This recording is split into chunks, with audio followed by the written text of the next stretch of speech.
Hello everyone, আসসালামু আলাইকুম। সবাইকে ওয়েলকাম জানাচ্ছি আমার নতুন রেসিপি ভিডিও দেখার জন্য। আজকে আমি আপনাদের সাথে শেয়ার করব অরেঞ্জ ললি আইসক্রিম, যেটা তৈরি করব আমি একদম ফ্রেশ অরেঞ্জ জুস দিয়ে। তো আশা করছি আমার আজকের অরেঞ্জ ললি আইসক্রিমটা আপনাদের ভালো লাগবে, কারণ এই গরমে আইসক্রিম কিন্তু সবারই খেতে ভালো লাগে, ছোট বড় আমরা সবাই খুব পছন্দ করে থাকি। তো আশা করছি আমার আজকের ভিডিওটা আপনাদের ভালো লাগবে। ভিডিও ভালো লাগলে প্লিজ আমার চ্যানেলটি সাবস্ক্রাইব করে পাশেই থাকবেন। তাহলে চলুন দেখে নিই আজকের এই ললি আইসক্রিমটা আমি কিভাবে তৈরি করছি।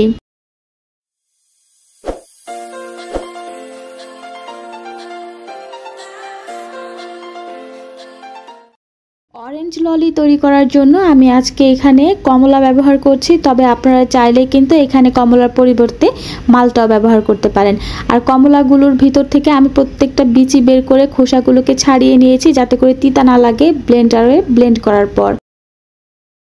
এখন আমি ফ্রেশ জুসটাকে তৈরি করে নিব, আর এর জন্য আমি ব্লেন্ডারে ব্লেন্ড করে একটা ছাঁকনি দিয়ে সুন্দর করে ছেঁকে নিয়েছি। এখন আমরা মেপে নিব যে কতটুকু পরিমাণের জুস আমরা পেয়েছি, তার উপর নির্ভর করে এখানে চিনি অ্যাড করতে হবে। আর হ্যাঁ, আপনাদেরকে আমি আরেকটা কথা বলে রাখি, আমরা যে জুসটা দিয়ে একদম ফ্রেশ জুসটা দিয়ে আইসক্রিমটা তৈরি করছি, এর জন্য কিন্তু আমাদের দোকানের যে ললি আইসক্রিমগুলো মুখে দিলে মিলে যায়, সেরকম কিন্তু এটা একদম মিলে যাবে না। তবে এটা খেতে কিন্তু খুবই স্বাস্থ্যকর আর খুব মজা। আশা করছি ভিডিওটা দেখলেই বুঝতে পারবেন আর আপনাদের কাছে ভালো লাগবে। তো এই তো আমাদের দেখতে দেখতে কিন্তু অরেঞ্জ জুসটা মেপে নেওয়া হয়ে গিয়েছে। এখানে 3 কাপ পরিমাণ হয়েছে। এবার আমরা 3 কাপের জুসের জন্য এখানে 1.5 কাপ পরিমাণ চিনি নিয়ে নিলাম, অথবা মিষ্টির পরিমাণটা আপনাদের স্বাদ অনুযায়ী দিতে পারবেন। আর 1.5 কাপ পরিমাণ নর্মাল পানি দিয়ে দিচ্ছি।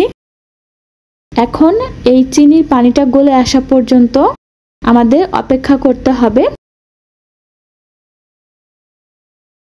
তো চিনিটা গলতে থাক, এর মধ্যে আমরা কর্নফ্লাওয়ারের মিশ্রণটাকে গুলিয়ে নিব। তো এর জন্য এখানে 2 টেবিল চামচ পরিমাণ কর্নফ্লাওয়ার নিয়েছি। যে কোনো ব্র্যান্ডের কর্নফ্লাওয়ার আপনারা এখানে ব্যবহার করতে পারবেন। তো আমি এখানে অল্প অল্প করে নর্মাল পানি দিয়ে কর্নফ্লাওয়ারের মিশ্রণটাকে সুন্দরভাবে মিশিয়ে নিব।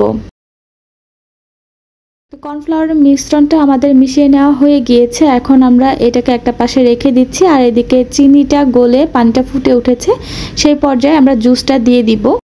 জুসটা দেওয়ার পর একটু আলতো করে নেড়ে দিচ্ছি। আর হ্যাঁ, এই জুসটা কিন্তু খুব বেশি সময় আমরা জাল দিব না, এতে করে ভিটামিন সিটা নষ্ট হয়ে যাবে।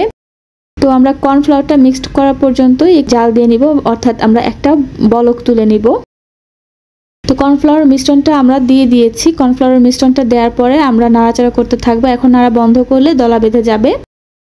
এই সুযোগে আমরা একটু অরেঞ্জ পেস্ট এখানে দিয়ে দিচ্ছি। অরেঞ্জ পেস্টটা যদি আপনাদের কাছে না থাকে, না দিলেও চলবে। এখানে জাস্ট একটু ফুড কালার দেখার সৌন্দর্যের জন্য দিতে পারেন, অথবা কোনো ফুড কালার না দিলেও হবে। অরেঞ্জ পেস্টে একটা সুন্দর অরেঞ্জ ফ্লেভার থাকে, পাশাপাশি একটু সুন্দর কালারও আসে, এই জন্য আমি দিয়ে দিলাম। এখন অনবরত নাড়াচাড়া করে জাস্ট একটা বলক তুলে নিব। যেমনটা দেখতে পাচ্ছেন, বলকটা ওঠার সাথে সাথে কিন্তু আমি চুলাটা বন্ধ করে দিয়েছি। আর উপরে যে ফেনাটা দেখতে পাচ্ছেন, এই ফেনাটা এখন থাকবে না, একটু পরে এই ফেনাগুলো চলে যাবে। তো এখন এই জুসের মিশ্রণটা বা আমাদের ললি আইসক্রিমের মিশ্রণটা ছেঁকে নিতে হবে। আমি গরম অবস্থাতেই ছেঁকে নিচ্ছি। একটা বড় স্টেইনার নিয়ে নিয়েছি একটা বাটির উপরে। এখন আমরা খুব সুন্দর করে এই মিশ্রণটাকে ছেঁকে নিব, যাতে করে কর্নফ্লাওয়ারে কোনো দলা ভাব না থাকে। এর জন্য আমরা ভালো করে ছেঁকে নিব।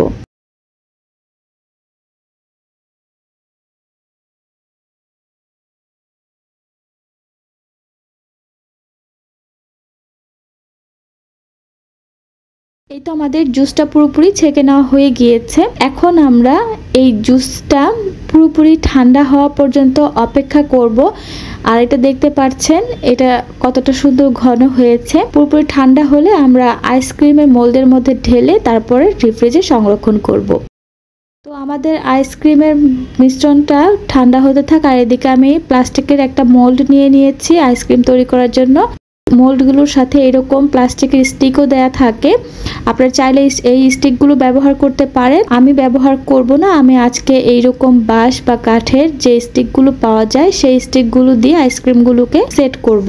এগুলো আমি দারাজ থেকে কিনেছিলাম। এখন আমাদের যে আইসক্রিমের মিশ্রণটা ঠান্ডা হয়ে গিয়েছে, সেটা একটা কাপে ঢেলে নিয়েছি। এখন একটু একটু করে আমরা মোল্ডে ঢেলে নিব।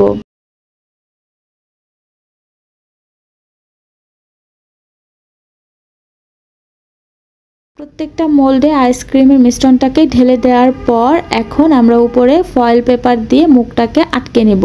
আর আমরা যেখানে স্টিকটা বসাবো সেটা বোঝার জন্য আমরা উপরে একটু হালকা প্রেস করে নিই, এতে করে প্রতিটা আইসক্রিমের শেপটা আছে সেটা আমরা বুঝতে পারবো। তাই মাঝ বরাবর স্টিকটা বসাতে সুবিধা হবে। একটা ছুরির সাহায্যে আমরা মাঝ বরাবর ছিদ্র করে নিয়ে এর মাঝে স্টিকগুলো বসিয়ে দিচ্ছি।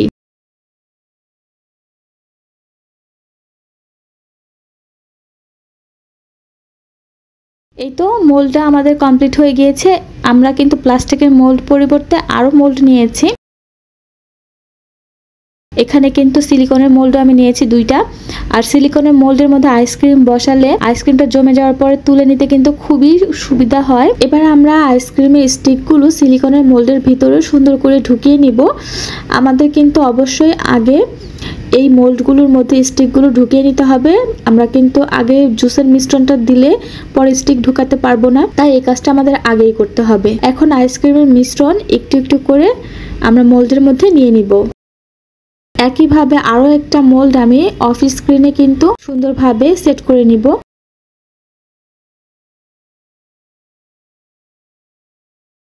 এখন এগুলোকে আমাদের ডিপ ফ্রিজে সংরক্ষণ করতে হবে। তার আগে আমরা সিলিকনের যে মোল্ডটা আছে তার উপরে সিলিকনের যে ঢাকনাটা আছে সেটাতে ঢেকে দিলাম, এতে করে উপরে কোনো বরফ জমবে না। এবার এটাকে আমি সারা রাতের জন্য ডিপ ফ্রিজে সংরক্ষণ করব।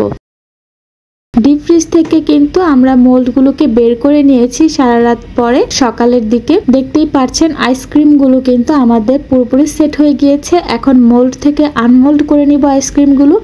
আর সিলিকনের মোল্ড থেকে আমার আইসক্রিমগুলো আনমোল্ড করতে খুবই ভালো লাগে, কারণ খুব সহজেই কিন্তু তুলে নেওয়া যায়।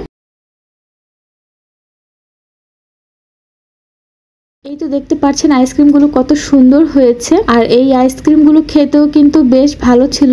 প্রচণ্ড গরমে দুপুরবেলা কিন্তু স্কুল থেকে বাচ্চারা আসলে বা বাহির থেকে আপনি এসেও কিন্তু এই আইসক্রিমটা এনজয় করতে পারেন। খেতে ভীষণ ভালো লাগবে এবং মনটাও অনেক শান্তি শান্তি লাগবে। এখন এই আইসক্রিমগুলো সংরক্ষণ যদি করতে চান তাহলে আপনারা কিভাবে সংরক্ষণ করবেন সেটাও আমি বলে দিচ্ছি।